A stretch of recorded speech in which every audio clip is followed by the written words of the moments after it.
Ever since I find out that my CEO husband, Rowan Goodwin, is incapable of letting his first love, Megan Dalton, who's divorced and has a child of her own, go, I begin teaching our son, Ryan Goodwin, to address Rowan as Mr. Goodwin all the time. When Ryan is burning up with a fever, Megan chooses to summon Rowan away from us in the middle of the night. As I caress Ryan's scalding forehead, I instruct him to tell Rowan, goodbye, Mr. Goodwin. When Rowan has agreed to attend the teacher-parent conference with Ryan, Megan calls him with tears streaking down her cheeks, claiming that her own son, Nelson Herrera, doesn't have a father to accompany him, so Rowan doesn't hesitate to ditch us once again. Without bothering to raise my head, I pass my phone to Ryan so that he can take leave for Mr. Goodwin in the parents' group chat. Every time, Ryan always hesitates for a long time before carrying out my orders. Later on, Rowan finally realizes that he has owed us far too much, so he takes the initiative to suggest that we take a family portrait together. When we reach the photography studio, Megan calls Rowan once again.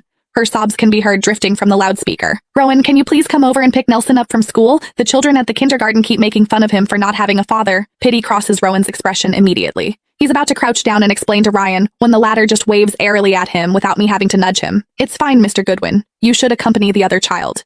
Mommy and I are the only ones needed for the family portrait. Chapter 1. As soon as our son, Ryan Goodwin's, words fell, my husband, Rowan Goodwin, and I froze at the same time. In the 28 days following the realization that Rowan was emotionally checked out of our family, whenever he walked out on Ryan and me for Megan, I had Ryan call him Mr. Goodwin as a reminder to both of us not to waste our tears on someone who wasn't worth it. Ryan, however, didn't see things that way. He was only 7 years old in age when a boy was most dependent on his father. Every time I asked him to call Rowan that, he would hesitate for a long time before murmuring, Mr. Goodwin. Yet now he had said it on his own. It was so smooth and natural, as if he had rehearsed those two words countless times in his heart. Noticing that we were both stunned, Ryan took my hand and told Rowan, Mr. Goodwin, you should go handle your business. Then he looked up at me. Let's go, Mommy. We're going to miss our appointment. He pulled me along, walking step by step toward the photo studio.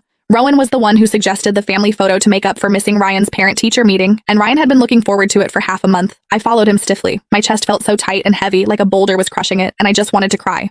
Rowan's affair came to light by pure chance. He had gone to celebrate Megan Dalton's son, Nelson Herrera's, birthday, and when he came home, he forgot the receipt in his pocket, a family ticket for 3 to Starlight Studios. On Ryan's 6th birthday, he had made a wish for all of us to go to Starlight Studios to see his favorite Minions. Rowan had called it childish and rejected the idea without a second thought. Yet, only a few days later, he went there with Megan's son. I found Megan's post on Rowan's phone. The most magical place must be visited with the best daddy. The photo attached was a picture of Rowan and Megan holding the child between them. Megan was his first love, who was now divorced and had a child of her own. That night, Rowan and I had the worst fight we had ever had. I insisted on taking Ryan and getting a divorce.